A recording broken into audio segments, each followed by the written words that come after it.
নমস্কার বন্ধুরা, গোপালের হেসেলে আপনাদের সবাইকে স্বাগত।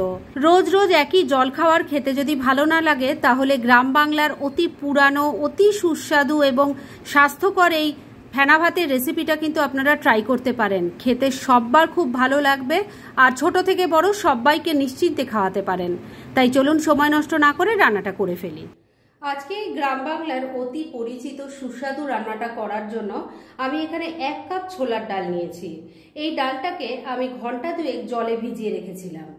এবার মিক্সির জারটা নিয়ে নিয়েছি আর ছোলার ডালটাকে জল থেকে ছেঁকে এর মধ্যে দিয়ে দিচ্ছি।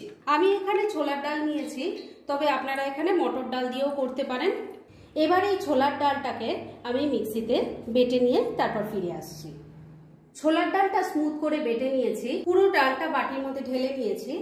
এবার এর মধ্যে স্বাদ মতো নুন দিয়ে দিলাম অল্প হলুদের গুঁড়ো। এবার ভালো করে এটা মিশিয়ে নিচ্ছি। এবার এই বাটিটাকে কিছুক্ষণের জন্য এক সাইডে রাখছি আর ওভেনে কড়াই গরম করে ফিরে আসছি।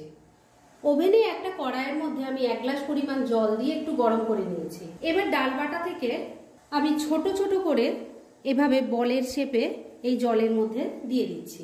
আমি এরকম গোল গোল শেপে দিচ্ছি, তবে আপনারা এটা লম্বাও দিতে পারেন বা মুঠ্ঠার আকারেও আপনারা এটা তৈরি করে নিতে পারেন। ডাল বাটাটাকে বলের আকারে আমি জলের মধ্যে দিয়ে দিয়েছি। এবার এটাকে আমি ঢাকা দিয়ে 3-4 মিনিট সেদ্ধ করে নেব। ফ্লেমটা রেখেছি লো আর মিডিয়ামের মাঝামাঝি। মিনিট 4 ঢাকা দিয়ে রান্না করে নিয়েছি। এবার ঢাকনা খুলছি। এগুলো এখন সুন্দর সেদ্ধ হয়ে গেছে। এবার এগুলোকে আমি নামিয়ে নিচ্ছি আর নেক্সট স্টেপের দিকে এগোচ্ছি। এবার একটা কড়াইয়ের মধ্যে আমি 4 কাপ পরিমাণ জল দিয়ে একটু গরম করে নিয়েছি। এর মধ্যে প্রথমেই আমি দিয়ে দিচ্ছি একটু আলুর টুকরো, এর সাথে দিয়ে দিচ্ছি একটু গাজরের টুকরো। আমি সমস্ত সবজিগুলোই কিন্তু এভাবে লম্বা লম্বা সরু সরু করে কেটে নিয়েছি। আমি যা যা সবজি নিয়েছি তার মধ্যে আলু আর গাজরটাই বেশি শক্ত, মানে এটা সেদ্ধ হতে একটু বেশি সময় লাগবে, তাই আমি এগুলোই আগে দিলাম আর বাদবাকি সবজিগুলো এক এক করে আমি পরে দিতে থাকবো। এর মধ্যে অল্প নুন দিয়ে দিলাম। এবার একটা ঢাকনা দিয়ে লো আর মিডিয়ামের মাঝে ফ্লেমটা রেখে 3-4 মিনিট রান্না করে নিচ্ছি। মিনিট 3 রান্নাটা করে নিয়েছি। এবার ঢাকা তুলছি। এবার এর মধ্যে আমি আরো কিছু সবজি দিয়ে দেব।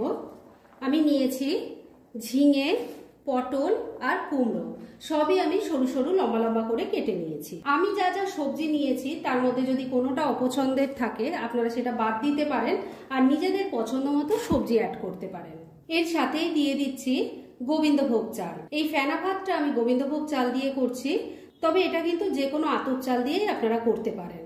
আর এখানে আমি 1 কাপ পরিমাণ গোবিন্দভোগ চাল নিয়েছি, সেটাকে ভালো করে ধুয়ে নিয়েছি। এবার চালটা দিয়ে দিচ্ছি। ভালো করে সবকিছু মিশিয়ে নিচ্ছি। সবকিছু ভালো করে মিশিয়ে নিয়েছি। এবার জলটা ফুটে ওঠা অবধি একটু অপেক্ষা করছি। জলটা ভালো করে ফুটে উঠেছে। এবার ফ্লেমটাকে লো আর মিডিয়ামের মাঝামাঝি রেখেই আমি ঢাকা দিয়ে 6-7 মিনিট রান্না করে নিচ্ছি। তবে মাঝে মাঝেই কিন্তু ঢাকা তুলে একটু নাড়াচাড়া করে দিতে হবে, না হলে নিচ দিয়ে লেগে গেলে খেতে একদমই ভালো লাগবে না। মিনিট 6 রান্নাটা করে নিয়েছি। এবার ঢাকা তুলছি। আমি কিন্তু মাঝে 2-3 বার ঢাকা তুলে একটু নাড়াচাড়া করে দিয়েছিলাম। এবার প্রথমেই দেখে নেব, দেখেই বোঝা যাচ্ছে চালগুলো সেদ্ধ হয়ে গেছে ভালো মতো। তবু একবার দেখে নিচ্ছি। দেখুন খুব ভালো মতো চাল সেদ্ধ হয়ে গেছে। এবারে এর মধ্যে ছোলার ডালের যে বলগুলো তৈরি করে রেখেছিলাম সেগুলো দিয়ে দিচ্ছি। আর দিয়ে দিচ্ছি 3টে গোটা কাঁচা লঙ্কা। একটু মিশিয়ে নিচ্ছি। রান্নাটা কিন্তু এখনো কমপ্লিট হয়নি। জলটা দেখুন একদমই শুকনো হয়ে গেছে, তাই এর মধ্যে আমি আরেকটু পরিমাণ জল দিয়ে দিলাম। মিশিয়ে নিচ্ছি। আর এই জলটা যেটা আমি দিলাম সেটা কিন্তু উষ্ণ গরম জল। এবার ফ্লেমটাকে ওই একই রেখে আবারও 3-4 মিনিট আমি ঢাকা দিয়ে রান্না করে নিচ্ছি। মিনিট 3 আবারও রান্নাটা করে নিয়েছি। এবার ঢাকা তুলছি, নাড়াচাড়া করে নিচ্ছি। আমি কিন্তু মাঝে ঢাকা তুলে 2 বার নাড়াচাড়া করে দিয়েছিলাম। ফেনা ভাত কিন্তু একদম রেডি হয়ে গেছে। এবার সবজিগুলো কেমন সেদ্ধ হয়েছে আমি তো আগে একবার দেখে নিয়েছি, তবে আপনাদেরও একবার দেখিয়ে দিচ্ছি। শক্ত সবজির মধ্যে প্রথমেই যেটা আছে সেটা হলো গাজর। দেখে নিচ্ছি কেমন সেদ্ধ হয়েছে। খুব ভালো মতো সেদ্ধ হয়ে গেছে। এবার একটা আলুর টুকরো দেখে নিই। দেখুন সমস্ত সবজি আর বাদবাকি যেগুলো আছে সেগুলো তো নরম সবজি, এগুলো যখন সেদ্ধ হয়েছে ওগুলো সেদ্ধ হবে। রান্নাটা তার মানে আমার রেডি। গ্যাসটা বন্ধ করে দিলাম। শুধু ওপর থেকে দিয়ে দিচ্ছি একটু কাঁচা সর্ষের তেল। এবার কিন্তু ফেনা ভাত পরিবেশনের জন্য একদম রেডি। তাহলে আমিও এটা পরিবেশন করে আপনাদের দেখাচ্ছি। ফ্রেন্ডস, আমার আজকের এই দুর্দান্ত স্বাদের ফেনা ভাতের রেসিপি একদম রেডি হয়ে গেছে এবং আমি সার্ভ করে দিয়েছি। ভীষণ ইজি একটা রেসিপি, কিন্তু খেতে অতি সুস্বাদু হয় আর সেরকমই কিন্তু এটা স্বাস্থ্যকর। তাই ছোট থেকে বড় সবাইকে নিশ্চিন্তে একসাথে খাওয়াতে পারেন। তাই দেরি না করে পারলে এটা আজই একবার ট্রাই করে ফেলুন, আর তারপর কেমন লাগলো সেটা প্লিজ কমেন্ট করে জানাবেন। এরকম ধরনের অনেক ভালো ভালো নিরামিষ রান্নার রেসিপি আপনারা গোপালের হেসেল সার্চ করলেই পেয়ে যাবেন, যার মধ্যে থেকে কিছু কিছু আমি সাজেস্টেড বক্সেও দিয়ে দেব, সেখান থেকেও আপনারা দেখে নিতে পারেন। তাই গোপালের হেসেল অবশ্যই ভিজিট করুন।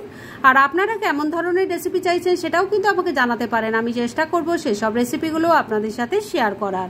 আর আমার আজকের এই রেসিপি যদি আপনাদের ভালো লাগে আর ইউজফুল বলে মনে হয়, তাহলে যারা এখনও আমার চ্যানেলটাকে সাবস্ক্রাইব করেননি তারা প্লিজ প্লিজ সাবস্ক্রাইব করুন। তাহলে আজকের মতো এখানেই শেষ করছি। পরদিন আবার এরকমই কোনো ভালো রেসিপি নিয়ে চলে আসব। আপনারা সবাই খুব ভালো থাকুন, সুস্থ থাকুন।